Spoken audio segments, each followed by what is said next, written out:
දැන් මේවා බලන්නකෝ. ඔය මේවා තමයි චක්‍ර. අපේ ශරීරයේ තියෙනනේ චක්‍ර හතක්. දැන් මේකෙත් හතක් තියෙන්න ඕනේ.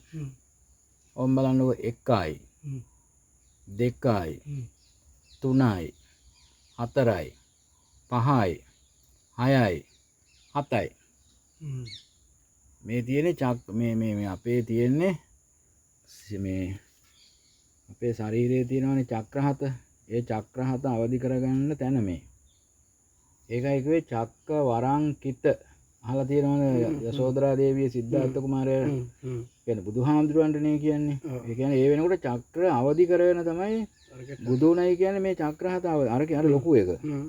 දැන් ඔතෙන්ට මනස අල්ලන්න ඕනේ. මේකේ තියෙන ලස්සන කතන්දරයක් තියෙන්නේ. හරිද? ඒ චක්‍ර ඔය මේ කියන්නේ සක්විති පරපුරක දෙයක් මේ. අපේ රටේ හිටිය සක්විති රජවරු සක්විති පරපුරේ චක්‍රාවදි කරගත්තු තැන එකක්. කියන්නේ සක්විති පරපුර කියන්නේ රාවණා පරපුර. බලි තලු රාවණ ගැමුණු විජේබා නිරිඳුන් ලද ලංකා කියලා කියන්නේ ඒකයි. බලි තරු රාවණ ගැමුණු විජේබා. ඒ තමයි සක්විති පරපුර. බුදුහාඳුරුවොත් ඒ සක්විති පරපුරේ. බුදුරජාණන් වහන්සේ සක්විති රජ කෙනෙක්. කියන්නේ සක්විති රජ පරපුරකින් එන කෙනෙක්. ඒ පරපුරේ ශ්‍රේෂ්ඨතම කෙනා. ඒකයි යශෝදරා දේවිය කියන්නේ චක්ක වරංකිත. අර කවිවල මේ ගාථාවල තියෙන නරසිය ගාථාවල. ඔව්. ඒ කියන්නේ මෙයා චක්‍රාවදි කරගත්තා. ඒක අපේ රටේ ඉතිහාසයේ හිටපු මිනිස්සු මෙතෙන්ට ඇවිල්ලා චක්‍රාවදි කරගත්තා. ඒ කියන්නේ මනස දියුණු කරගත්තා. මේක තාම සක්‍රියයි. කියන්නේ අදටත් මේකෙන් වැඩ ගන්න පුළුවන්. දැන් ඉන්න මිනිස්සු දන්නේ නැහැ. තේරුණාද ඔයාලට? දැන් බණ භාවනා කරන්නත් රන්මස් වේන දාලා තියෙනවා. මේක මේ රන්මස් වේන කියලා මේ දැන් ඔය පුරාවිද්‍යාව ඉතිහාස ඉස්කෝලවල උගන්වන බොරුව නෙමෙයි මේක ඇත්ත ඒක. මෙතන තමයි තෘණවින්දු කියන ඍෂිවරයන් හිටපු තැන මේ. වෙස්සගිරිය තමයි යා. ඔව් වෙස්සගිරිය ඉසුරුමුණිය ඉසිම්බැස්සකද මේ ආයතන දැන් අද 3යිනේ. එදා එක ආයතනයක්. මෙතන තමයි මේ ඒගොල්ලෝ අර මේ චක්‍රාවදි කර ගැනීමට භාවිතා කරපු තැන. හරි අර දැන් තියෙන්නේ ඔය සමත භාවනාවේ තියෙන කසින මණ්ඩල. මේ සමත කමඨහන් 40ක් තියෙනවනේ. ඒ 40 තියෙනවනේ මේ දස කසින. ඒ කසින වලක් තියෙන්නේ මේ වගේනේ. හැබැයි මේවා මේ අර සක්විති පරපුරේ ආපු ආර්ය ධානය. ආර්ය ධානය. ඒ කියන්නේ බුදුරජාණන් වහන්සේගේ ඒවා නෙමෙයි. බුදුරජාණන් වහන්සේගේ විපස්සනාවනේ. මේ සමතේටයි තියෙවා. සමත විපස්සනා දෙකම අවශ්‍යයි. බුදුහාමුදුරුවෝ වදාළේ යුගනද්දව කරන්න කියලා. ඒ කියන්නේ දෙකම වඩන්න ඕනේ. මෙතනින් සමතේ වඩලා කෙලස් තුනී කරගෙන ඊට පස්සේ යන්න පුළුවන් විපස්සනාවට. ඕක දන්නේ අද. අද මේක 100ට එකක් විතර මේ කතාව දන්නේ. මේක නිකන් ওই ගලක ඇඳලා තියෙන මෙව් එකක්. දැන් ඔයගොල්ලෝ ඉස්කෝලේ ළමයින්ට උගන්වන්නේ ලෝක බොරුවක්නේ. දැන් ඒක පෙන්නන්න. මේ ලෝකේ ගෝලාකාරයි කියලානේ කියන්නේ නේද? ලෝකයේ බුදුහාමුදුරුවෝ කියන්නේ මොකක් කියලාද? තලයක්. මෙන්න තලේ. දැන් මේක බලන්න කොහොම එන්න. මේ ලෝකයේ උගන්වන්නේ බොරුවක් මේ. මේන් බලන්න මාළු මේ තියෙන හක් ගෙඩියක් ඔය. මෙතන මේ හක් ගෙඩියේ සලකුණ. මේ මාළු. මේ මාළු මේන් හොඳටම තියෙනවා. හරිද? මාළුන්ගේ සංකේත. මේ අර මොක්කුද හංසයෝ වාගේ දියකාව මේ ජලජ සත්ත්වී මේ රවුමේ හැම ඉන්නේ ඔය. දැන් මේක ඕ ඒ කියන්නේ මේක හරියට අපි සරලව කිව්ව රොටිය තියෙන්නේ. රොටියක් වාගේ තැටියක්. රොටි පුච්චන එකට කියන්නේ තැටිය කියලානේ. සාමාන්‍යයෙන් ගැමි විවහාරය කියන්නේ තැටිය කියලානේ. ඒතර බුදුරජාණන් වහන්සේ වදාළේ මේ ලෝකෙත් තලනේ. දිව්‍ය තල, බ්‍රහ්ම තල, මනුස්ස තල. දැන් ඔය බටහිර විද්‍යාව කියන්නේ මේක ගෝලාකාරයි කියලා. ඒක බොරු. ඒක ඔය බොරුවක් උගන්වන්නේ. හරිද? ඔයා ප්‍රදීපාකාරයකට නැගලා අර මේවා තියෙන අපි ළමයි අල්ලන්නේ අර දලදා මාලිගාවේ එහෙම පෙරහැරේ අලින්ට ඇල්ලුවේ ඇස් වලට මොකක්ද ඒකට කියන්නේ? අර කිරණ, රේසර් කිරණ. ලොකු ඒකක් ගෙනහිල්ලා මේ කොළඹ ඔය තියෙන අතන ප්‍රදීපාකාරේ ඒකෙන් අල්ලන්නකෝ. නෙළුම් කුළු නේද? නෙළුම් කුළුනට කොට වෙලා අල්ලන්න බලන්න.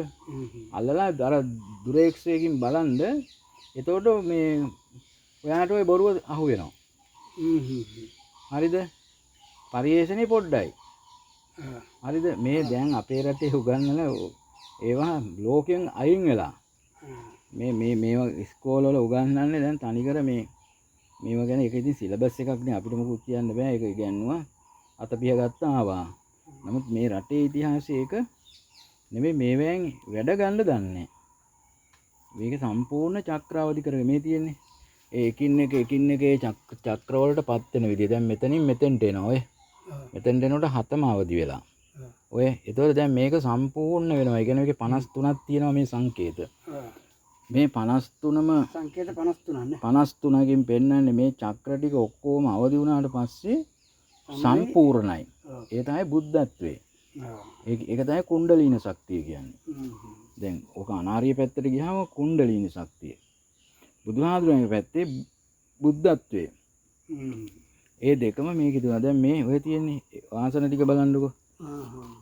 1යි 2යි 3යි 4යි. මේ හතර දෙනෙක් මෙතන ඉඳලා තියෙනවා. කවුද හතර දෙනා? තෘණ බින්දු. එයා තමයි මේකේ නිර්මාතෘ ඍෂිවරයා. තෘණ බින්දුගේ දුව දුන්නේ විවාහ කළා දුන්නේ තෘණ බින්දුගේ හොඳම ශිෂ්‍යයාට. ඒ කාලේ අර මෙයාගේ දිසාපාමොක් නාට්‍යය තියෙන්නේ මනමේ නාට්‍යයේත් ඒකනේ තියෙන්නේ. හොඳම ශිෂ්‍යයාට දුව දෙනවා. ඒක ඒ කාලේ සම්ප්‍රදායක්. hina වෙන්න දෙයක් නෙමෙයි. ඒක මේ අපේ රටේ තිබිච්ච සම්ප්‍රදායක්. එතකොට තෘණවින්දුගේ දුව විවාහ කරලා දෙන්නේ පුලස්තිත. පුලස්තිගේ තෘණවින්දුගේ දුවගේ මගුල් ඡායා රූපේ තමයි ඉසුරුමුණි පෙම්වියවල. දැන් පරණවිතාන මහත්තයා මේ ඇරපු ටොම්පචනේ ඔය දැන් පොත්වල තියෙන්නේ. පරණවිතාන මහත්තයාගේ තිබුණේ ඉන්ද්‍රිය පහයි. ඇස කන නාසය දිව ශරීරය විතරයි. ඒ ආයතන පහකට අහු වෙච්ච ටිකක් එයා කිව්වා. තව ආයතන තියෙනවනේ. ඇස කන නාසය දිව ශරීරය මනස. මනේන්ද්‍රියෙන් දැක්කහම වෙන දෙයක් තියෙන්නේ. ඒක විද්‍යාඥයකින්ට නෑනේ මනේන්ද්‍රිය. ඒ බුදුහාමුදුරුවනේ ලෝකෙට මනේන්ද්‍රියක් ගැන කිව්වේ. ඒ කියන්නේ මනේන්ද්‍රියක් නේ ඉන්ද්‍රියක් ඒක. ඒක අවදි කරලා ගත්තු අය තමයි මේගොල්ලෝ. එතකොට දැන් අතන තෘණවින්දු. තෘණවින්දුගේ දුව බැන්දේ පුලස්ති. ඒ දෙන්නගේ මගුල් ඡායා රූපේ තමයි මගුල් ෆොටෝ එක දැන් තියෙන වෙඩින් ෆොටෝ කියලා කියන්නේ ඕගොල්ලෝ. ඒක තමයි එදා අර තියෙන්නේ අතන. පෙම්වියොල කියලා අද කියන එක. ඒක පන්විතාන මහත්තයා කියන්නේ සාලි අශෝකමාලා කියලා. ඒක බොරු. එයා දන්නේ එයා දන්නවා. එයාට කියන්න බෑ. එයා රාමුවකට කොටු වෙච්ච නිසා. ඊළඟට පුලස්තිගේ පුතා තමයි විශ්වස් මුනිවරයා. ඒගොල්ලෝ මුනිවරු. බුදුරජාණන් වහන්සේලා බුදුහාමුදුරන්ට මුනිවරු කියලා. මුනි සූත්‍රයේ තියෙන ත්‍රිපිටකේ. විශ්වස් මුනිගේ පුතා තමයි රාවණ. මේ හතර දෙනා ඉඳගත්තු ආසන හතර මේ තියෙන්නේ. ඊට පස්සේ මේවැ අනිත් අයත් ඉඳගෙන තියෙනවා. දැන් මේකට ඉස්සර වහලයක් තිබිලා ඔය ඔක්කොම මෙතන මෙහෙම තිබිලා නැහැ. ලස්සනට වහලේ අර තියෙන කණුපාදම්. ඒවා වහලා දාලා දැන් මේක ඇත්තටම තේරෙන්නේ නැහැ. දැන් මේ අනුරාධපුරයේ කොච්චර මිනිස්සු වෙනවද දන්නේ නැහනේ. දැන් මිනිස්සු මේක බලන්න ආවට දන්නේ නැහැ මෙතන මේකෙන් අදටත් ධානාභිඥා උපදව ගන්න පුළුවන්. මෙතන සම්පූර්ණ බලය තාම තියෙනවා. ඒ කියන්නේ අනුරාධපුරයේ තියෙන විශ්ව ශක්තියේ සක්‍රිය කරන තැන මෙතෙන්ට. ඒවා කරන අය මෙතෙන්ට එන්න ඕනේ. මේක අහුවෙන්නේ මේක දැනගන්නේ මේක මොකද්ද කියන එක තේරෙන්නේ රාවණා පරපුරේ අයට පමණයි. ඒ පරපුරේ අය එන්න ඕනේ ලේ උරුමකාරයෝ ඒගොල්ලෝ දන්නවා මේක මොකද්ද කියන එක. අනිත් මිනිස්සුන්ට මේක විහිළුවක්. දැන් බලන්න ඉතින් මේ මෙච්චර දෙයක් මේක තිබුණාට වැඩ ගන්න කවුරුවත් දන්නේ නැහැ.